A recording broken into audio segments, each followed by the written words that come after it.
అయితే నేషనల్ హైవేకి పక్కన ఆల్రెడీ సర్వీస్ రోడ్డు డెవలప్ అయిపోయి ఉన్న సర్వీస్ రోడ్డు 2 లైన్లు వేస్తున్న 12 మీటర్లు వదలాలని జీవోలో ఉంది.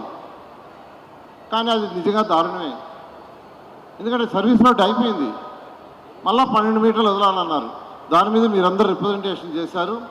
దాని మీద యాక్చువల్గా ఈరోజు సర్వీస్ రోడ్ నేషనల్ హైవే వాళ్ళ యొక్క ఎన్ఓసి తీసుకుంటే 12 మీటర్లు వదలాల్సిన అవసరం లేనప్పుడు వదలబడలేదు. 12 మీటర్లు వదలాలని వాడు చెప్పినప్పుడు వాటికి వదిలితే సరిపోతుంది. ఇది కాకుండా ఈరోజు అన్నిటికంటే ఇంపార్టెంట్ 5 అంతస్తుల లోపల బిల్డింగ్స్కి సెల్ఫ్ డిక్లరేషన్తో పర్మిషన్ ఇచ్చేది తీసుకొస్తున్నాం. అది ఈరోజు సాయంకాలం కానీ రేపు మార్నింగ్ కానీ యాక్చువల్గా ఆ జీవో కూడా వస్తుంది. అంతేకాకుండా ముఖ్యమంత్రి గారు ఇప్పుడు టెక్నాలజీ వాడండి అంటారు. 2014-19లో భారతదేశంలో ఫస్ట్ టైం ఆన్లైన్ సిస్టమ్ తీసుకొచ్చాం. కేవలం 2-3 నిమిషాల్లోనే అప్రూవల్ వచ్చేది చేసాం. అయితే గత ప్రభుత్వం దాన్ని మళ్ళా నిర్వహణ చేసింది. మళ్ళీ ఈ ప్రభుత్వం రాగానే ముఖ్యమంత్రి గారి యొక్క సూచనలతో దాని మీద చాలా వర్క్ చేసాం. ఈరోజు మీరు పర్మిషన్ పెట్టాలంటే ఆన్లైన్లో పెట్టాలన్నా ఫైర్ డిపార్ట్మెంట్కి పోయి వాళ్ళ దగ్గర తెచ్చుకోవాలి, నెలల తరబడి పడుతుంది. నాలాగా రెవెన్యూ వాడు తిరిగిపోవాలి, నెలల తరబడి పడుతుంది. రిజిస్ట్రేషన్ దానికి టీడీఆర్ కావాలంటే రిజిస్ట్రేషన్ జరిగిపోయి వాళ్ళ దగ్గర తెచ్చుకోవాలి. ఈసీ కావాలంటే వాళ్ళ దగ్గర పోయి తెచ్చుకోవాలి, నెలల తరబడి పడుతుంది. మైన్స్ వాళ్ళ దగ్గర పోయి తెచ్చుకోవాల్సి వస్తుంది. ఇలా అన్ని డిపార్ట్మెంట్ల దగ్గర పోయి మీరు తెచ్చుకోవడానికి నెలల సంవత్సరాలు పడుతుంది. దాని మీద నేను ఆ కన్సర్న్ మంత్రులతో వాళ్ళ సెక్రటరీలతో అనేక దఫాలు మీటింగ్ పెట్టాను. వాళ్ళందరూ ఒప్పుకున్నారు.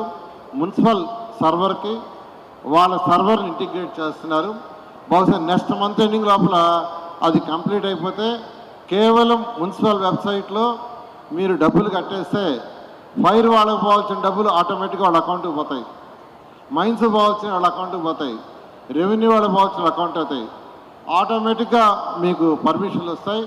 లేకపోయినా 15 రోజుల్లో డీమ్డ్ అయ్యే విధంగా వాళ్ళతో డిస్కస్ చేశాం. ఈ విధంగా మా ముఖ్యమంత్రి గారు ఏదైతే ఆశిస్తున్నారో దాన్ని నెక్స్ట్ మంత్ ఎండింగ్ పూర్తి చేస్తామని, బహుశా భారతదేశంలో దిస్ ఇస్ ది ఫస్ట్ అని గర్వంగా చెప్తూ ఈరోజు ఈ యొక్క కార్యక్రమాన్ని ఏర్పాటు చేసిన వాళ్ళందరూ కూడా ప్రత్యేకంగా వాళ్ళందరినీ అభినందిస్తూ సెలవు తీసుకుంటున్నాను. Thank you. కృతజ్ఞతలు మంత్రి గారు. మీరు తీసుకొచ్చినటువంటి జీవోలో మార్పులు చేర్పులు ఈ రాష్ట్ర భవిష్యత్తుకి నాంది అవుతాయని, అదేవిధంగా పారదర్శకతకు పెద్ద పీట అవుతుందని ఆశిస్తూ ఉన్నాం సార్. అదేవిధంగా మీకు తెలియదు కదా సార్, 10 సహాయాలు చేసిన మంత్రి గారు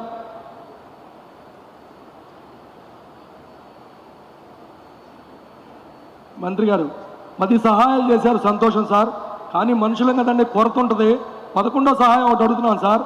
అనాథరైజ్డ్ లేఅవుట్స్, అక్రమ లేఅవుట్లు, అక్రమ నిర్మాణాలు జరిగితే వాటిని తుదముండిచ్చే విధంగా అసలు అక్రమ లేఅవుట్లు రిజిస్ట్రేషన్ కాకుండా మీరు చట్టం తీసుకురావాలని చెప్పేసి మేము పదే కోరుతా ఉన్నాం సార్. ఎందుకంటే అందరం కూడా చట్టబద్ధంగా వ్యాపారం చేస్తున్నాం, అక్రమంగా కొంతమంది చేసి మా వ్యాపారస్తులకు చెడ్డ పేరు తెస్తూ ఉన్నారు సార్. కాబట్టి అగ్రికల్చర్ ల్యాండ్ కన్వర్షన్ కాకుండా, నాలా కట్టకుండా, ఎల్పీ నెంబర్ లేకుండా, రిజిస్ట్రార్ ఆఫీస్లో రిజిస్టర్ కాకుండా మీరు చట్టం తేవాలని ఈ సందర్భంగా మిమ్మల్ని అభ్యర్థిస్తున్నాం సార్.